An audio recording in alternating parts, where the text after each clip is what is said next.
Hey guys, welcome back to the Full Show. Of course, I am Foolish Phil. If you haven't yet, please hit that subscribe button. I really do appreciate seeing that. And today I just wanted to give you a few thoughts about the divisional playoff games, Cincinnati versus Tennessee, Green Bay versus San Francisco.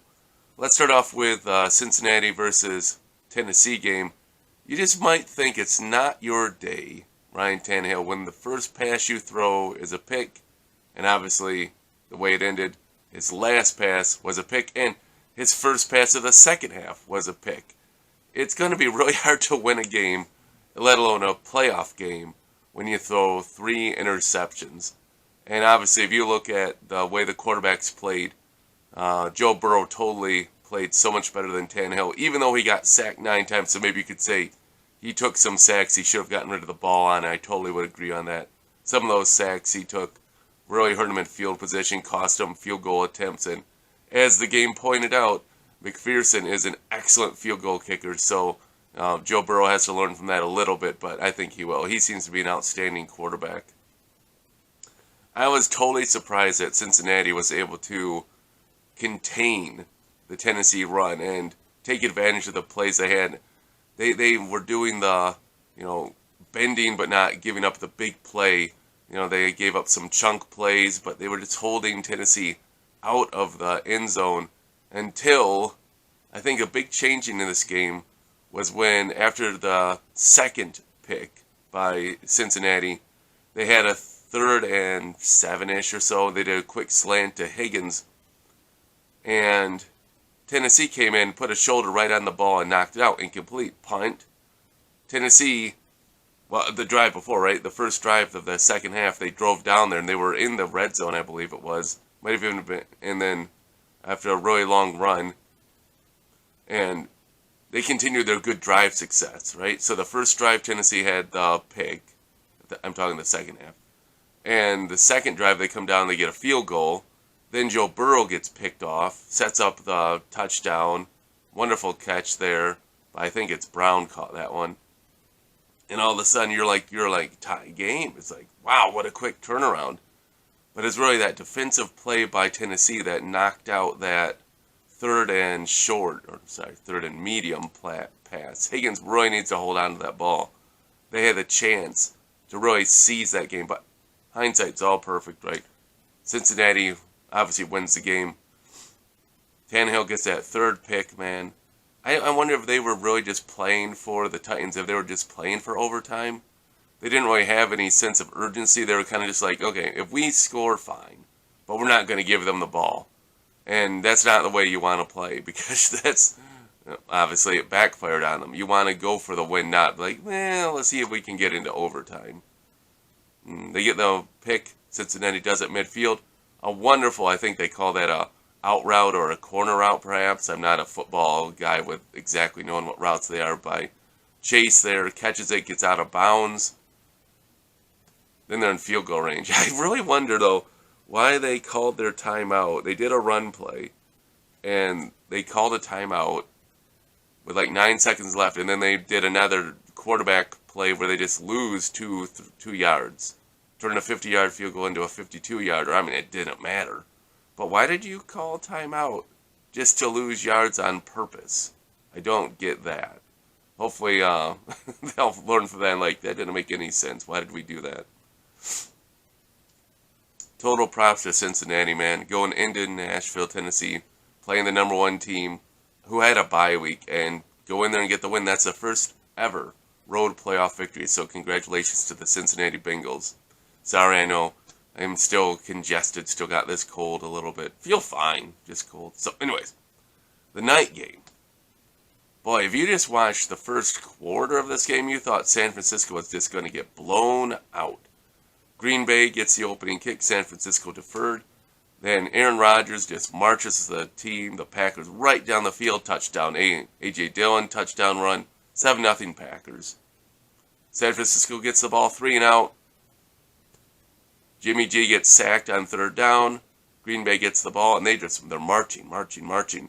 They get across midfield. It's like they're just going to score here. It's like San Francisco's in total shell shock. You might be thinking, I was thinking, oh, it's cold. San Francisco doesn't know what to do. They're just it's gonna be a blowout. And that fumble by Mercedes Lewis, caused by a wonderful punch on the ball, right? But that completely changed the game.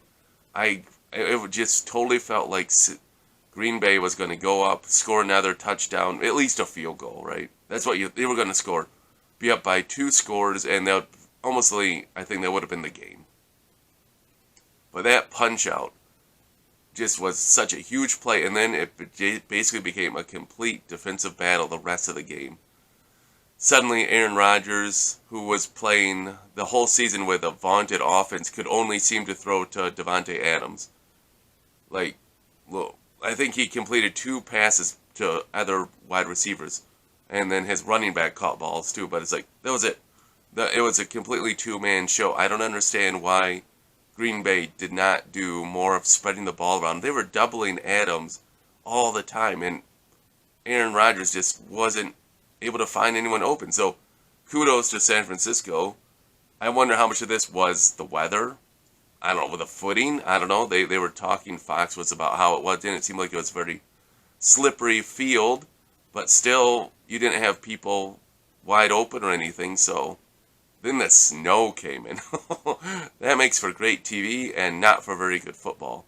But it worked out very well for San Francisco. When you thought they would give in, they pulled it out. Obviously, you get the blocked punt for the touchdown, the blocked field goal at the end of the first half. So there's 10 points right there San Francisco got for their team on special teams. So kudos to them, and the bugaboo of special teams bites Green Bay again. Yeah, I expect that to have a big turnover this year. Whoever their special teams coach is going to get fired, if he hasn't already been. I just want to stop and talk about Jimmy G, too. I'm not saying he is yet, but I'm wondering if Jimmy G is turning into Tim Tebow, kind of. If you remember, Tim Tebow would be that type of quarterback who would play so bad, but then would make plays, just enough plays, just the flash plays, to win the game. And you think about Jimmy G, that game last week versus Dallas, he had that terrible pick that let Dallas back into the game. He had the play on 4th down where he hutted the ball instead of just waiting for his lineman to get set. Almost gave the ball back to Dallas. They could have just run out the clock if he just waits on that 4th down, 4th and 1 quarterback sneak. This game, he has an extremely late pass to Kittle, gets picked off in the red zone, when they're in position to get points when it's, I think, a 10-3 game, and you throw a way late interception, gets picked. And then you kept seeing those balls. I know it's bad conditions, don't get me wrong, but he's throwing those sideline out routes, and they are just like wobbly ducks. And if Green Bay had their head on and not just like thinking about making the tackle, they probably could have got 2 or 3 picks. Aikman kept bringing it up, like, when are they going to pick one of these and get a pick 6? Because these throws were not good. That's the Tebow side. The good side, the final drive, right? He had a little inside slant to his tight end there. Oh man, all of a sudden his name eludes me. But his number 85, wonderful tight end. Then he hits another one to, I think it was Debo again, for a big chunk play. It's like that's what Tim Tebow would do, right? He would play terrible for most of the game, and then all of a sudden, the last drive, the money drive, he'd make a few plays and win the game. So his fans that hated him got to see, look how bad he played. I mean, Jimmy G had 131 yards passing. Then his fans would say, look at what he did here. Pass, pass, pass. He can do it. He can be the quarterback. And I don't even know if San Francisco thinks he can be a quarterback. When you draft a quarterback in the first round, that's basically saying our starter is not really who we think is going to be the quarterback. Don't get me wrong. Green Bay did the same thing, right? Because they didn't think, I guess they're thinking Aaron Rodgers isn't going to stick around for very long. In other words, why would you take a quarterback in the first round if you thought Aaron Rodgers was going to stay there for a long time? So obviously, you can't use that for the foolproof thing, right? Because if Green Bay can do it with Aaron Rodgers, Jimmy G is not Aaron Rodgers. But Jimmy G gets the win over Aaron Rodgers. Fun little stat I heard at the very end of that game. Green Bay is now 4-0 over Aaron Rodgers in the playoffs. So Aaron Rodgers has not defeated the San Francisco 49ers in the playoffs. Just interesting. Do I think the 49ers have his number? No, it's just how the game goes. So those are my thoughts. What do you think? What are your thoughts after the divisional playoff round? Surprisingly, both number one teams go down. The bye week did not seem to help the teams, not so much. So it is what it is. Now today you have Tampa Bay and LA going for home field advantage now, who's going to host the NFC Championship game, and Buffalo versus Kansas City, who's going to host the NFC Championship game. If the games today are like what they were yesterday, I'm making this. It's going to be a great day. A lot of good football.